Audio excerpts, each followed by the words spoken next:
बिस्मिल्लाहिर्रहमानिर्रहीम। Dear students, आज के लेक्चर में हम डिस्कस करेंगे चैप्टर 2। हम आज स्टार्ट करने वाले हैं चैप्टर 2, वेक्टर्स एंड इक्विलिब्रियम।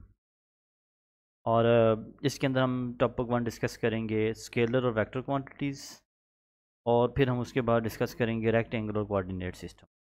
तो चलिए स्टार्ट करते हैं लेक्चर। सबसे पहले हम डिस्कस करते हैं स्केलर और vector quantities. Basically physical quantities की डायरेक्शन के लिहाज से दो टाइप्स होती हैं। एक नंबर 1 टाइप होती है स्केलर क्वांटिटी।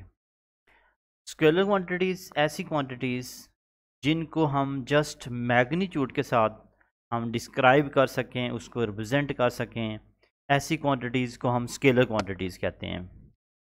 मतलब मैग्नीट्यूड से मुराद होता है आपके पास कोई भी एक नंबर और उसके साथ यूनिट। जैसे कि अगर हम मैथ्स की बात करें, मैथ्स 5 किलोग्राम। अब जो 5 है ये क्या है, एक नंबर है, और किलोग्राम क्या है, उसकी यूनिट। तो 5 किलोग्राम क्या हो गया, उसका मैग्नीट्यूड हो गया जस्ट। ऐसी क्वांटिटीज़ जिनको डिस्क्राइब करने के लिए जस्ट मैग्नीट्यूड यानी नंबर और यूनिट की ज़रूरत हो, जिससे आप दूसरे बंदे को आसानी से समझा सकें, उन क्वांटिटीज़ को हम स्केलर क्वांटिटीज़ कहते हैं। और इसकी एग्जांपल में नंबर 1 एग्जांपल है मैथ्स, नंबर 2 एग्जांपल है टाइम, नंबर 3 है टेम्परेचर। टाइम से मुराद होगा, जैसे कि अगर आपसे कोई अगर टाइम पूछता है कि मतलब अभी क्या टाइम हुआ है, तो आप उसको बताते हैं कि अभी 10 बज रहे हैं। अब जो 10 PM है फॉर एग्जांपल, अब इसमें आपको जो 10 है ये आपके पास क्या है, एक नंबर है। जैसे आप उसको नंबर के साथ आप उस बंदे को समझा सकते हैं। आपको डायरेक्शन बताने की ज़रूरत नहीं है, जस्ट मैग्नीट्यूड बताएंगे, टाइम का आवर बताएंगे तो आप उसको समझा सकें। या अगर टेम्परेचर की बात करें, तो अगर टेम्परेचर कितना है तो उसके लिए आप 50 केल्विन कह लें या 50 डिग्री सेल्सियस कह लें। अब 50 और केल्विन, 50 हो गया नंबर और केल्विन हो गया उसकी यूनिट, यानी नंबर और यूनिट के साथ इसको आप डिस्क्राइब कर सकते हैं। लेकिन कुछ ऐसी क्वांटिटीज़ होती हैं जिनको डिस्क्राइब करने के लिए मैग्नीट्यूड के साथ साथ डायरेक्शन का बताना ज़रूरी है। अगर आप डायरेक्शन इस्तेमाल नहीं करते तो आप उन क्वांटिटीज़ को डिस्क्राइब नहीं कर सकते, उन क्वांटिटीज़ को समझा नहीं सकते। तो ऐसी क्वांटिटीज़ को जिनमें मैग्नीट्यूड के साथ साथ डायरेक्शन की भी ज़रूरत हो, ऐसी क्वांटिटीज़ को हम वेक्टर क्वांटिटीज़ कहते हैं। जैसे कि एग्जांपल के तौर पे डिस्प्लेसमेंट। डिस्प्लेसमेंट जो होता है ये एक वेक्टर क्वांटिटी है। मतलब इससे मुराद ये है, मिसाल के तौर पे अगर आप डिस्प्लेसमेंट की बात करें, अगर आप फॉर एग्जांपल पॉइंट ए पे हैं और आपने बी पॉइंट पे किसी बंदे को पहुंचाना है या उसको एड्रेस बताना है, तो आपने ए से बी तक इसको डिस्प्लेस करना है। तो अब सारी बात है, अगर आप इसको डायरेक्शन नहीं बताएंगे, यानी इसकी राइट वर्ड की डायरेक्शन नहीं बताएंगे, तो यानी इसकी डायरेक्शन क्या होगी, राइट साइड पे। अगर ये जो डायरेक्शन है नंबर के साथ साथ यूनिट के साथ साथ आपको डायरेक्शन बताना ज़रूरी है। जैसे कि आप ये कह सकते हैं, अगर ये डिस्टेंस सपोज करते हैं ये 5 किलोमीटर डिस्टेंस है, तो अब जस्ट इस आदमी को, ए पर्सन को, अगर हम ये कहते हैं कि 5 किलोमीटर, बी आदमी 5 किलोमीटर दूर है, तो आप उसको समझा नहीं सकते। आपको उसके साथ डायरेक्शन बताना ज़रूरी है। विदाउट डायरेक्शन आप उसको एक्सप्लेन नहीं कर सकते। तो ऐसी क्वांटिटी जिनको बयान करने के लिए डायरेक्शन की ज़रूरत हो, वो वेक्टर क्वांटिटीज़ होती है। और दूसरा हम एग्जांपल कर लेते हैं फोर्स की। विदाउट, जैसे कि फोर्स है, फोर्स की भी डायरेक्शन होती है। यानी 5 न्यूटन फोर्स आप अप्लाई कर रहे हैं और उसके साथ इसकी डायरेक्शन भी बतानी पड़ेगी कि वो फोर्स नॉर्थ की तरफ है या ईस्ट की तरफ है या वेस्ट की तरफ है। तो जनरली हम डायरेक्शंस, 4 डायरेक्शंस भी बाद में एक्सप्लेन करते हैं, north, east, south, west, right, left, जो भी है, ठीक है।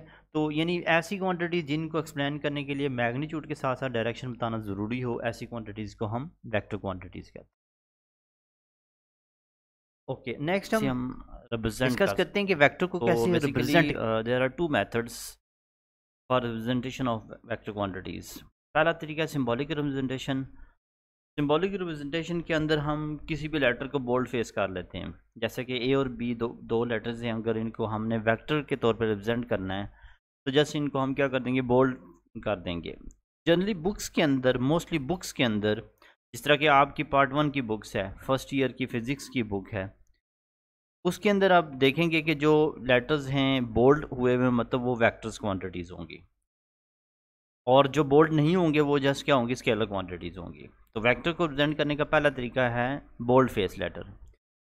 उसके अलावा हम वेक्टर रिप्रेजेंट करने के लिए जस्ट क्या करते हैं, वेक्टर लेटर के ऊपर एरो हेड हम लगा देते हैं। ये एरो जो है ये वेक्टर की रिप्रेजेंटेशन है, यानी ये ए वेक्टर लिखा हुआ है, या इसके ऊपर हम बार भी लगा देते हैं तब भी ये क्या होगा, वेक्टर होगा। ये दोनों ए वेक्टर लिखे हुए हैं। दूसरा तरीका है ग्राफिकल। ग्राफिकली वेक्टर को रिप्रेजेंट करने का तरीका है कि हम एक एरो के ज़रिए हम रिप्रेजेंट करते हैं। एरो की जो लाइन होगी, जो आपके पास एरो होगा, इसकी जो लाइन की लेंथ होगी ये मैग्नीट्यूड को शो करेगा, मैग्नीट्यूड को शो करेगा। और जो एरो का हेड होगा, एरो की डायरेक्शन होगी, यानी जो एरो हेड है ये हमें क्या बताएगा, उसकी डायरेक्शन, डायरेक्शन बताएगा। जैसे कि मिसाल के तौर पे हमने अगर ये बात करते हैं, ये डिस्प्लेसमेंट है for example 10 kilometre, for example 10 kilometre displacement है और टूवर्ड्स ईस्ट। अब ईस्ट जो है ये आपके पास क्या है, ये जो डायरेक्शन है ये ईस्टवर्ड है। अगर हम बात करें 4 डायरेक्शंस की, नॉर्थ ईस्ट वेस्ट और साउथ, ये जो डायरेक्शन होती है ये ईस्ट होती है।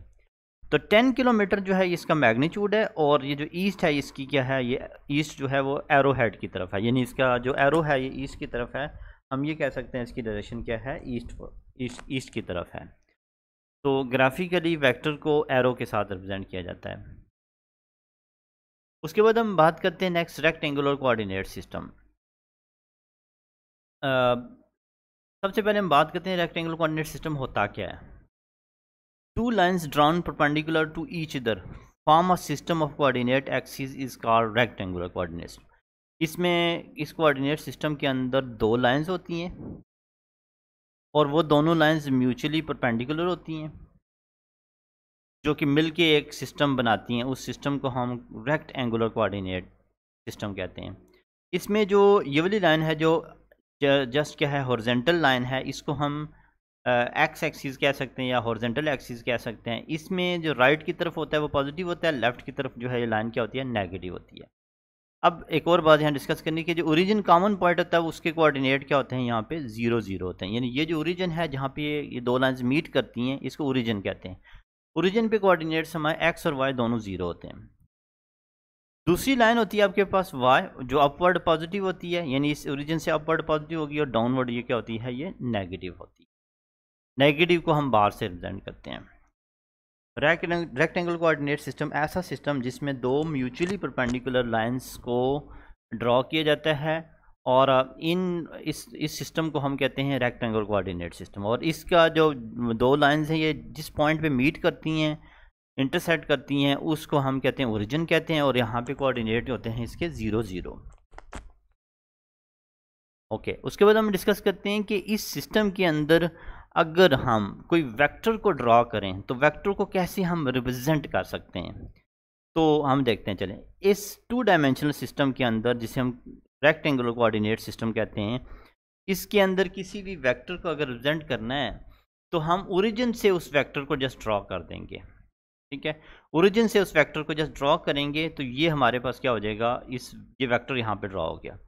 अब इस वेक्टर की जो डायरेक्शन है उसको ड्रॉ करने के लिए हम एंगल से हम इसकी डायरेक्शन को शो करते हैं। कितना इसका एंगल होगा उसके लिए हम पॉजिटिव एक्स एक्सिस से, ऑलवेज याद रखिएगा कि जो डायरेक्शन होगी वो पॉजिटिव एक्स एक्सिस से इस एंगल हमने ड्रॉ करना है। एंगल थीटा जो होगा वो होगा पॉजिटिव एक्स एक्सिस से, और एंटी क्लॉकवाइज जाना है, यानी क्लॉकवाइज नहीं आना। मिसाल के तौर पे अगर हम बात करें, ये एक वेक्टर यहाँ पे इस पॉइंट पे है, इस पोजीशन पे है, ठीक है, यहाँ पे हम इस वेक्टर को रिप्रेजेंट करना चाहते हैं, तो हम इसको पॉजिटिव एक्स एक्सिस से रिप्रेजेंट करेंगे। यानी आप एंगल यहाँ शुरू से इस एंटी क्लॉकवाइज जाएंगे, ठीक है, और हमेशा पॉजिटिव एक्स एक्सिस से इसकी डायरेक्शन आप शो करेंगे। ओके, उसके बाद अगर हम इसको थोड़ा डिटेल से समझें कि ये बेसिकली वेक्टर है क्या, इसका मकसद क्या है। बेसिकली ये वेक्टर जो होता है ना, ये किसी भी पॉइंट की लोकेशन बताता है ओरिजिन से, या ये कह सकते हैं अगर हम मिसाल के तौर पे एक दीवार के ऊपर, ये दीवार है फॉर एग्जांपल, इस दीवार के ऊपर ये फॉर एग्जांपल एक दीवार है, ठीक है। इस दीवार के ऊपर यहाँ पे कोई कोई आपके पास स्पाइडर एक बैठा हुआ है। इस स्पाइडर की इस दीवार के कोने से लोकेशन आपने बतानी है। अब ये दीवार एक्स और वाई एक्सिस ये एक प्लेन के अंदर है, क्योंकि ये 2 डायमेंशनल है, 2 डायमेंशनल एक्सिस है। तो हम ये करेंगे कि इस ओरिजिन से इसकी लोकेशन बताने के लिए हम पहले तो हम एक्स एक्सिस पे कितना डिस्टेंस हम मूव किया है वो हम बताएंगे, और फिर वाई एक्सिस की तरफ कितना डिस्टेंस हमने मूव किया है वो बताएंगे। मिसाल के तौर पे 1 2 3 4 1 2 3 मैं ये कहता हूँ कि ये जो पॉइंट है फॉर एग्जांपल ये पॉइंट बी है जहाँ पे स्पाइडर बैठा हुआ है, ओरिजिन से इस पॉइंट तक हमने लेके आना है, तो हम इसका एक्स एक्सिस से डिस्टेंस बताएंगे और वाई एक्सिस की तरफ डिस्टेंस बताएंगे। तो हम बात करें 1 2 3 4, एक्स एक्सिस की तरफ डिस्टेंस है 1 2 3 4, वाई एक्सिस की तरफ डिस्टेंस है 1 2 3। तो ये जो पॉइंट पी होगा ये इसके कोऑर्डिनेट होंगे 4 और 3, इसके कोऑर्डिनेट होंगे 4 और 3, यानी बुक के ऊपर उसने लिखा हुआ है ए बी। अब ए जो है एक्स को पॉइंट है और बी जो है वाई पॉइंट है। अब इसको हम एरो से रिप्रेजेंट कर सकते हैं, यहाँ पे एरो से इसकी डिस्प्लेसमेंट को या इसकी डायरेक्शन को। तो दूसरा ये तो हो गया ना इसका मैग्नीट्यूड, यानी 4 3 इसका मैग्नीट्यूड हो गया, और इसकी जो डायरेक्शन होगी वो हम थीटा के साथ हम रिप्रेजेंट करेंगे एक्स एक्सिस के साथ। ओके, अगर हमने वेक्टर को हमारे पास एक ओपन स्पेस है 3 डायमेंशनल, जैसा कि कोई क्यूब है, तो क्यूब के अंदर 3 एक्सिस होते हैं, यानी एक्स वाई के साथ अब जी एक्सिस भी इन्वॉल्व हो जाता है, इसको हम स्पेस भी कहते हैं। तो स्पेस में 3 कोऑर्डिनेट होते हैं एक्स वाई और जी।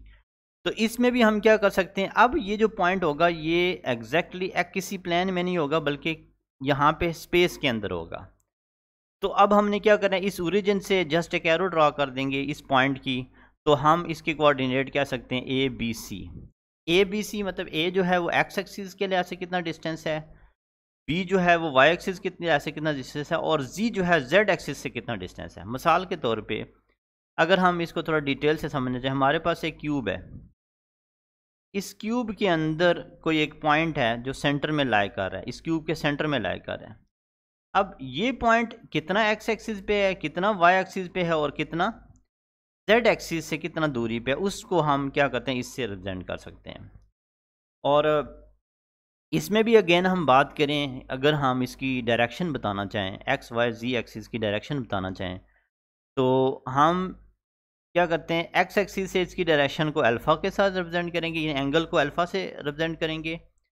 वाई एक्सिस से इसकी एंगल को बीटा को रिप्रेजेंट करेंगे, और जेड एक्सिस के लिहाज से इस डिस्टेंस को हम गेमा के साथ रिप्रेजेंट करेंगे। एक्स के लिहाज से जो एंगल बनेगा वो अल्फ़ा होगा, वाई के एक्सिस के जो एंगल बनेगा वो बीटा होगा, जेड एक्सिस से जो एंगल बनेगा वो गेमा होगा। तो दोबारा मैं रिवाइज करता हूँ, 3 डायमेंशनल एक्सिस कोऑर्डिनेट सिस्टम के अंदर क्या होता है, आपके पास 3 परपेंडिकुलर लाइंस होती हैं एक्स वाई और जी, और किसी भी पॉइंट को हम एरो हेड के साथ रिप्रेजेंट करते हैं जो कि एक्स से कुछ डिस्टेंस पे हो, वाई पे, और हाइट भी हो इसके अंदर, यानी जेड एक्सिस भी हो। जैसे कि एक जिस तरह मैं अभी बात की, क्यूब के सेंटर में एक चीज़ पड़ी हुई है, तो इसकी लोकेशन हम एक्स वाई और जी दोनों लिहाज से हम क्या